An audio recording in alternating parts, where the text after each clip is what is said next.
The table was set with all the right dishes, the roast chicken perfectly golden, the mashed potatoes fluffed just right, and the vegetables glistening with butter. But as everyone else dug in, I sat there with my plate, a sad collection of scraps from their serving. The plates in front of my family members were full, their forks clinking against the fine china. Laughter echoed, but it felt like it was happening far away. I watched them the way they ate, so eagerly oblivious to the fact that I was even in the room. My gaze fell on my plate again, the remnants of food that they hadn't bothered with. It wasn't just the food, it was the way they looked at me. There was no warmth, no acknowledgement, just indifference. We'll have to start making some decisions soon. I heard Ethan's voice break through the hum of conversation. His words were directed at Maria, but I caught every syllable. Dad's getting slower. You saw how he looked last week, right? Not all there. We need to figure out what happens next. I froze my fork, hovering in mid-air.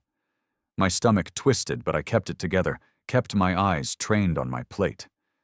I didn't want to show them how much it hurt.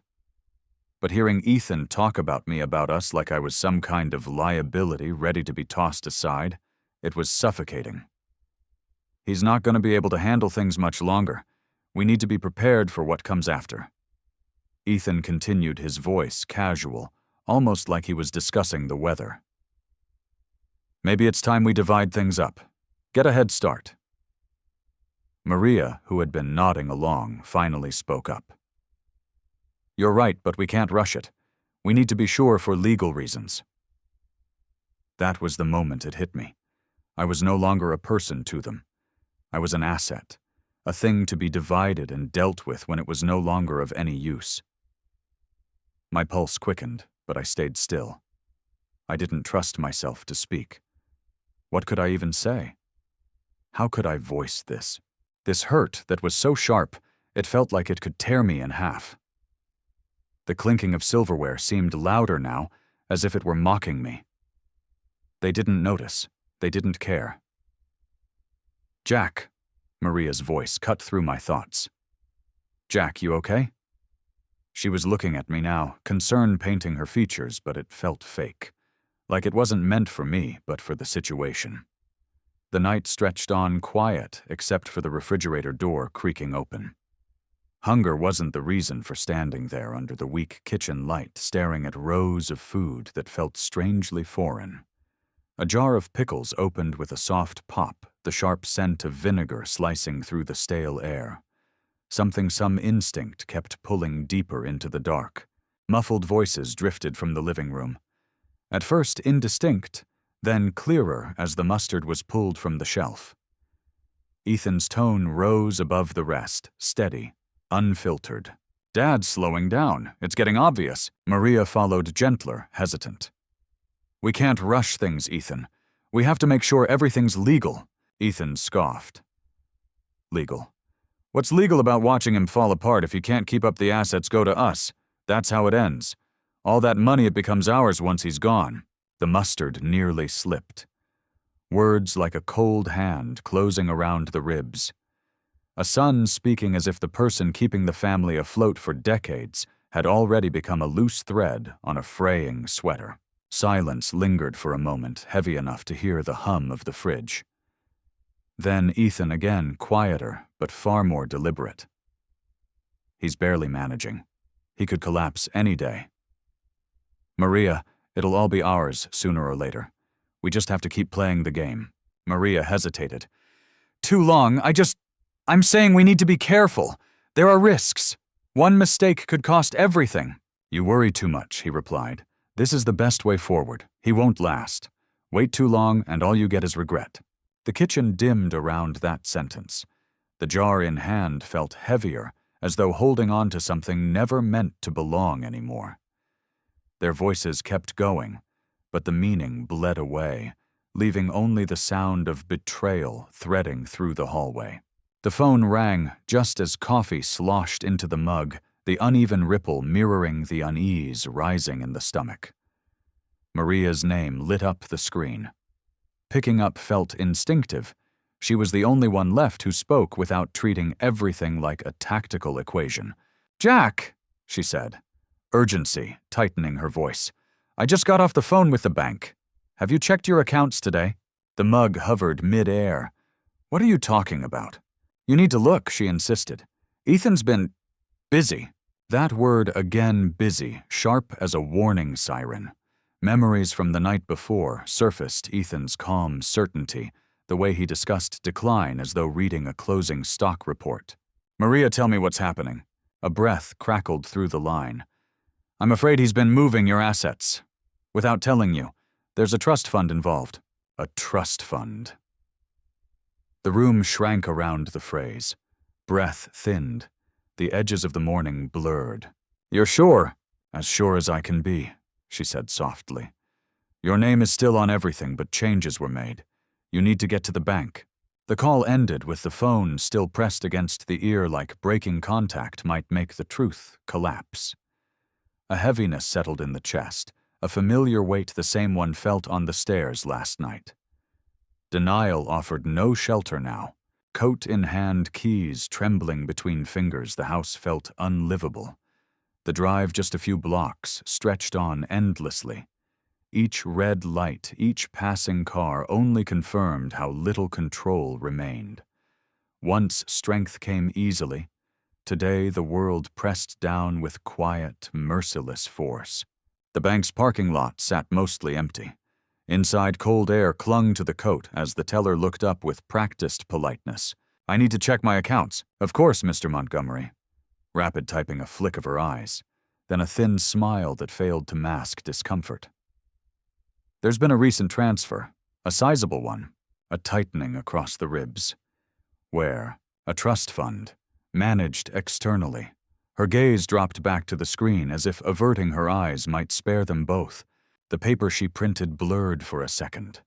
Assets rerouted, authority undermined. A life's work folded neatly into someone else's plan. Ethan's plan. Walking out felt like stepping into thinner air.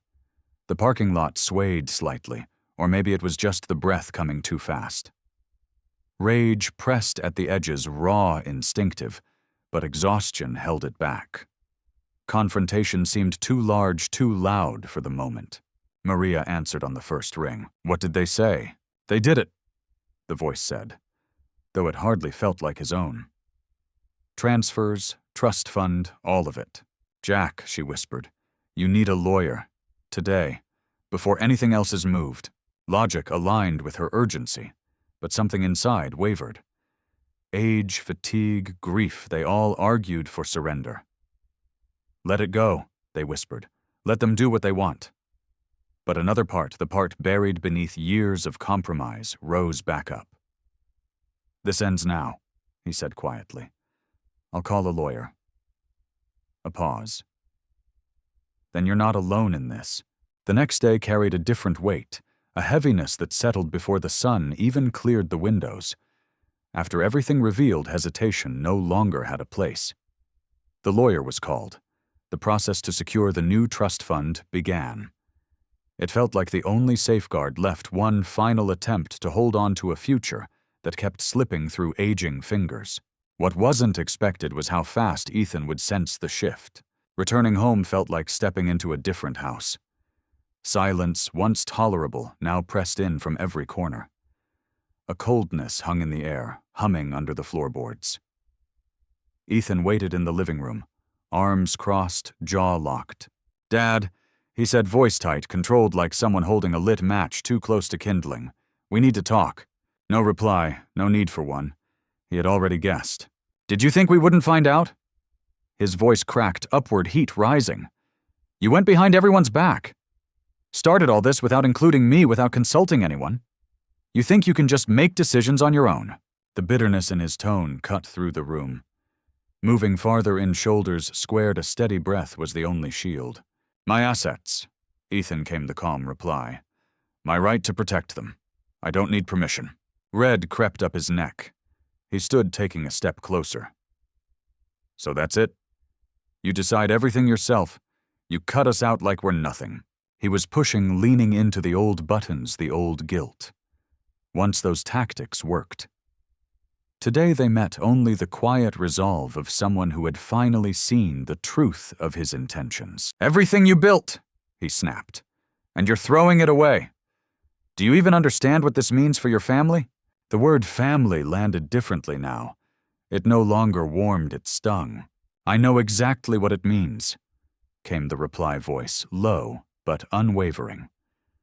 "And if the people I worked for can't be trusted, then yes, I protect what I have. Even if it means letting go." Silence fell thick enough to taste. Ethan's eyes flickered, not understanding, not remorse, just rage looking for a place to land.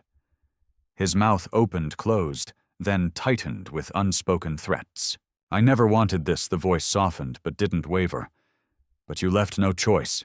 Turning toward the hallway felt like crossing a threshold in more ways than one. Ethan's stare burned between the shoulder blades, accusing, incredulous, wounded only by the loss of control. A hand rested on the doorframe before leaving the room. "Don't mistake this for malice," came the final words. "You forced my hand." The click of the door behind him echoed down the corridor, a small sound, carrying years of strain.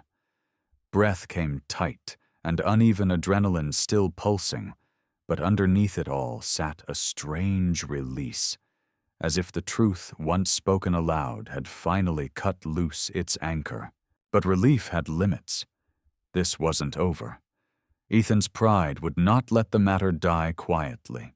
Later in the lawyer's office, the magnitude of everything settled like dust after an explosion. Paperwork spread across the table. Pen strokes and legal language formed the only barrier between security and loss. Yet the deeper wound wasn't financial. It was sitting across from someone hired to defend against a son. The lawyer spoke with steady professionalism. "We'll get this done, Jack. Ethan won't be able to tamper with anything further." A nod followed, though the reassurance barely touched the ache beneath the ribs. Protecting assets was one thing. Protecting the memory of what a family once was, that was a different battlefield entirely. The phone call came early, just after I finished my coffee. The number wasn't familiar, but the area code told me everything I needed to know. The lawyer.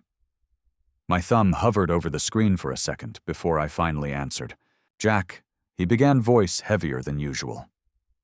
"I need to update you. Your family is moving quickly. They've started legal proceedings to challenge the trust you set up. They're claiming it was done improperly and that you're not mentally competent to make these decisions." The words landed like a punch to the ribs. I'd known this was coming, but hearing it spoken aloud, cold, clinical, made it real, in a way nothing else had.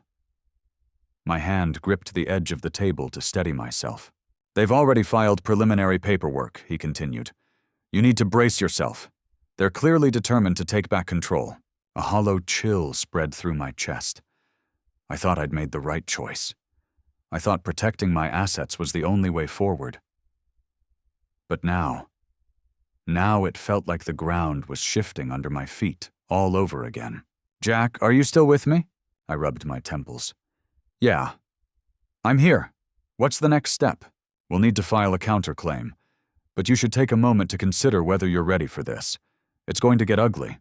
"I'm ready," I said, though the words tasted thin. "Move forward." When the call ended, silence swallowed the room. Not just silence, an emptiness that made the house feel colder, smaller. I wasn't fighting greed anymore. I was fighting my own family's attempt to declare me incapable of thinking for myself. That wound cut far deeper. The phone buzzed again. Maria. Her name alone felt like a breath of oxygen. "Jack," she said softly. "You heard from the lawyer, didn't you?" "Yeah. They're really going through with it. They're trying to take everything back. I don't know how much more I can take." "I know," she said, steady and warm.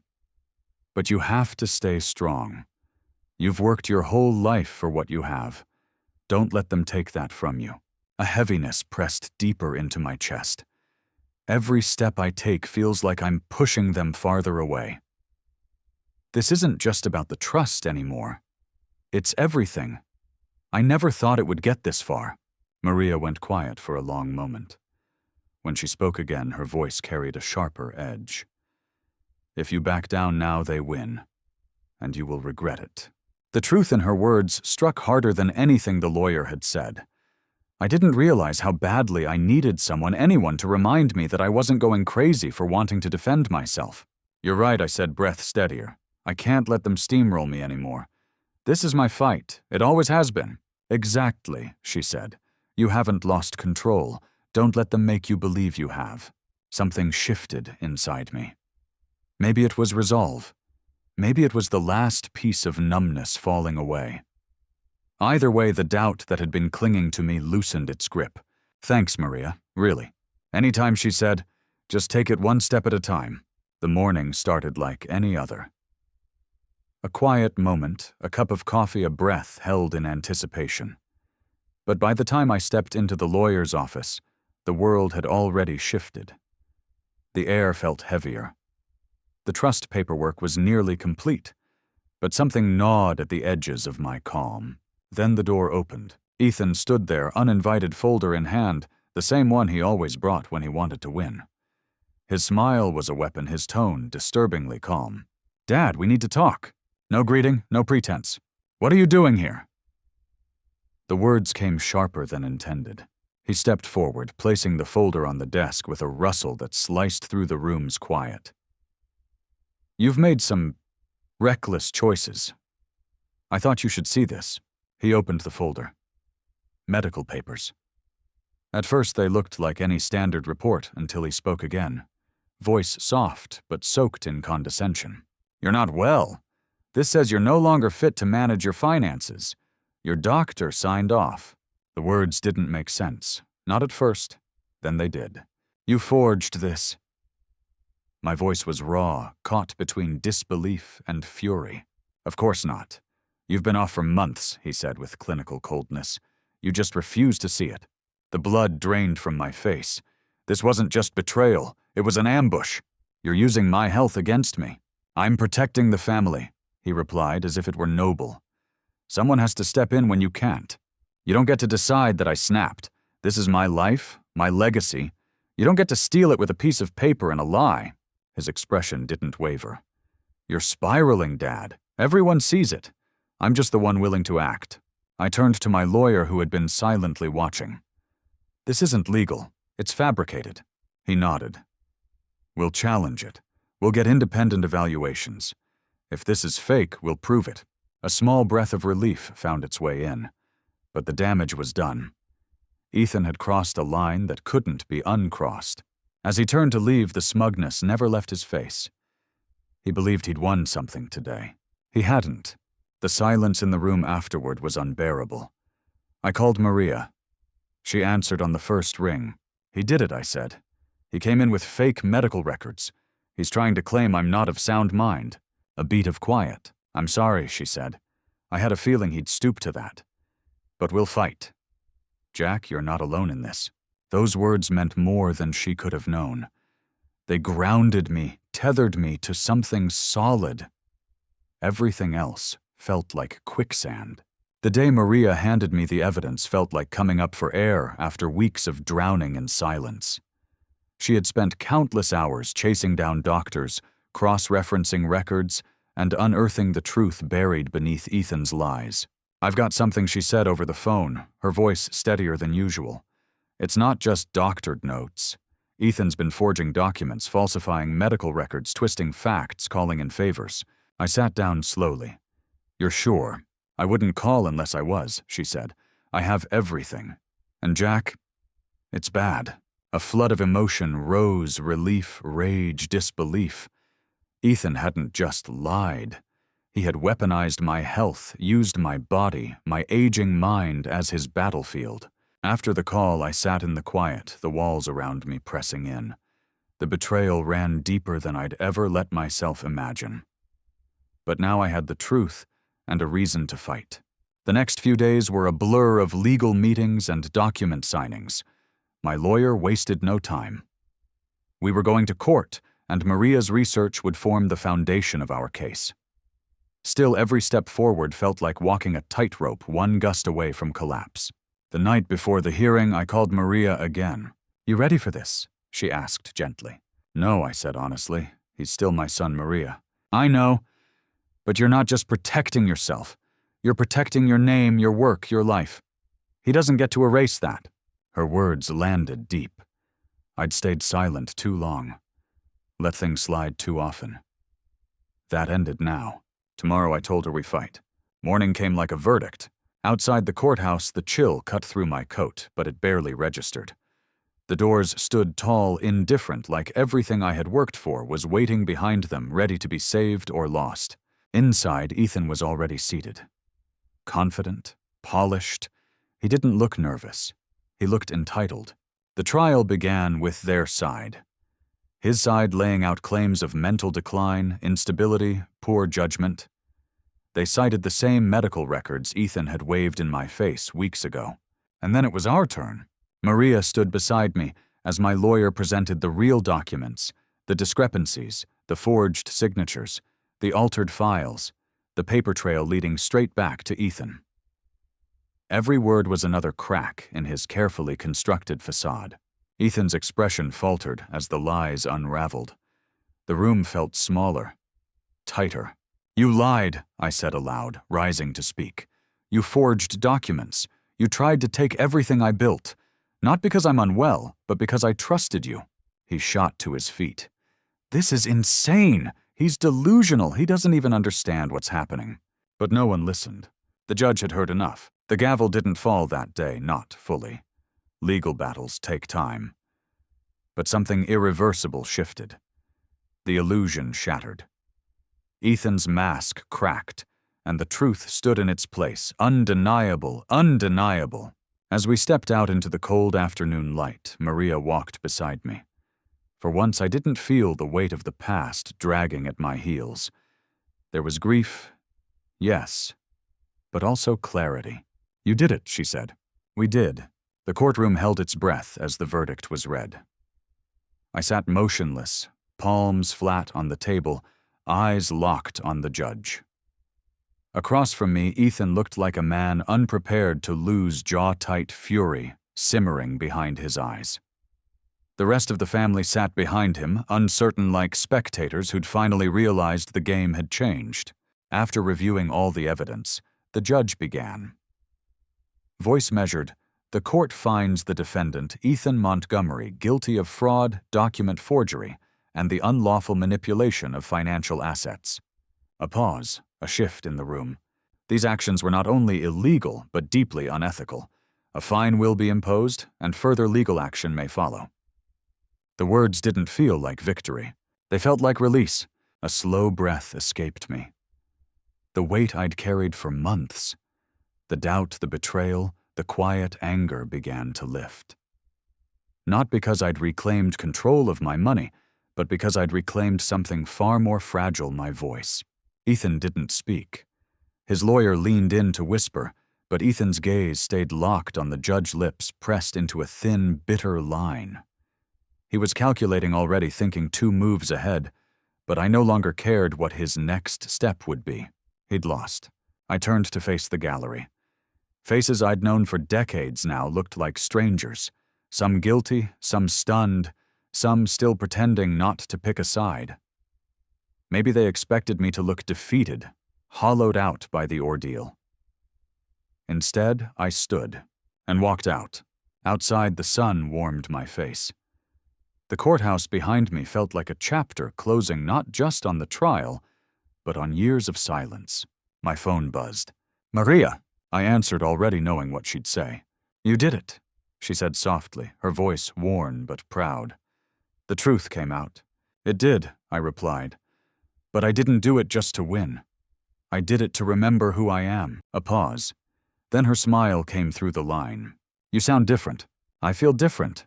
You should. You didn't just fight Ethan. You faced down every doubt that kept you quiet all these years. And she was right. I hadn't realized how much of myself I had handed over not just to Ethan, but to the slow erosion of trust and self-worth that had built up over time. It wasn't just a legal victory. It was a reckoning.